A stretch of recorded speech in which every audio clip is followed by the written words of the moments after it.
You've heard of the Great Wall of China. But what if I told you there was once a wall in Africa that was 4 times longer, and you've probably never even heard of it? In present-day Nigeria, deep in the forests of Edo State, once stood a city so advanced, so powerful, that European explorers called it one of the best planned cities in the world.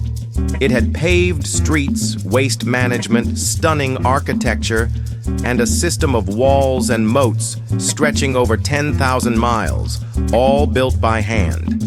This was the Kingdom of Benin, not the modern-day country called Benin. We're talking about the ancient Benin Empire, a place of artistry, order, and strength. So why don't we hear about it?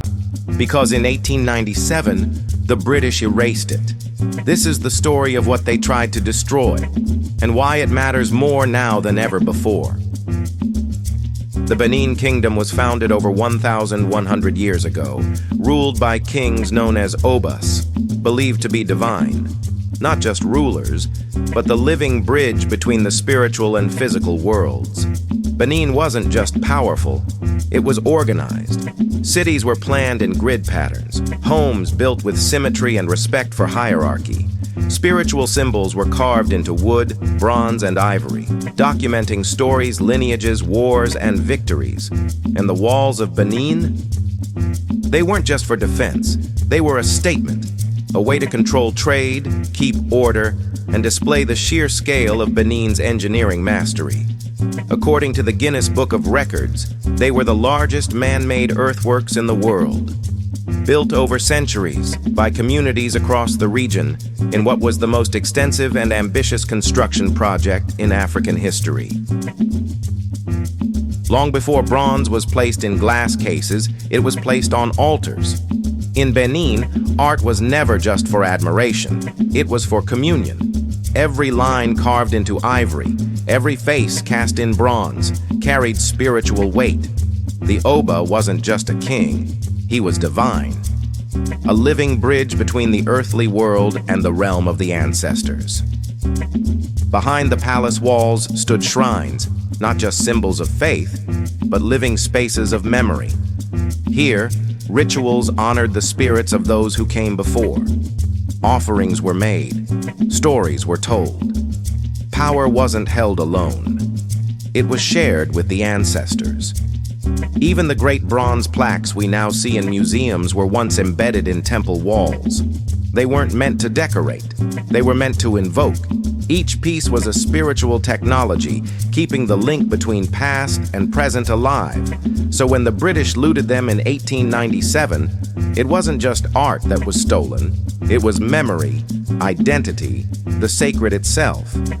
And yet, fragments remain, in the echoes of rituals still performed, in the shrines quietly tended, in the reverence that refuses to fade. History often forgets the women, but in Benin, the Queen Mother, the Iyoba, was unforgettable. She wasn't a background figure. She had her own palace, her own court, and in some cases, her own army. Her role wasn't just ceremonial, it was strategic. When an Oba rose to power, his mother rose with him, as protector, advisor, and sometimes even ruler in his absence. Take Queen Idia, perhaps the most famous Iyoba. Her influence during the reign of Oba Esegi in the 16th century helped preserve the kingdom in times of war and succession crisis. She led armies, brokered peace, and ensured the dynasty's survival. Her face, dignified and adorned, still appears on some of the most iconic Benin ivory masks today. But it wasn't just the Queen Mother. Women in Benin served as diplomats, merchants, and spiritual leaders. They negotiated with Europeans, organized market systems, and even trained as elite bodyguards within the palace. This was a society where women's power wasn't hidden, it was institutionalized. So when colonial narratives painted African societies as backward or primitive, they erased not just kingdoms, but queens. Benin tells a different story, one where matriarchs helped build empires, and where feminine strength was not feared, but crowned. Benin's greatness didn't stop at walls. The kingdom became a major player in global trade, interacting with the Portuguese as early as the 15th century. They exported ivory, pepper, palm oil, and yes, slaves. That part of the story is uncomfortable, but true. Like many powerful African states at the time, Benin took part in the Atlantic slave trade, selling war captives and criminals into bondage. But it was also known for something else, something priceless. The Benin bronzes. Thousands of bronze plaques and sculptures cast with incredible precision that depicted Obas, warriors, animals, and spiritual beings. They weren't just art. They were records, historical timelines carved in metal. These bronzes sat in palaces, altars, and shrines until the British came. In 1897, after a diplomatic dispute and the killing of some British officials, the British launched a full-scale punitive expedition. Over 1,200 British troops invaded Benin City, looting everything in sight. They torched the city, destroyed temples, burned homes, and carted away over 3,000 bronze sculptures, masks, ivory tusks, and sacred items. Oba Ovonramwen, the reigning king, was exiled to Calabar. The kingdom fell. The story of Benin was buried under colonial silence. And where did the bronzes go? To the British Museum? To Germany, France, and the US. They sit behind glass, robbed of their context, their power, their home. For over a century, Benin's history was whispered, not taught. In schools, the story was missing. The walls were swallowed by forest, the bronzes hidden overseas. But today, that's changing. In 2022, Germany began returning stolen Benin bronzes to Nigeria.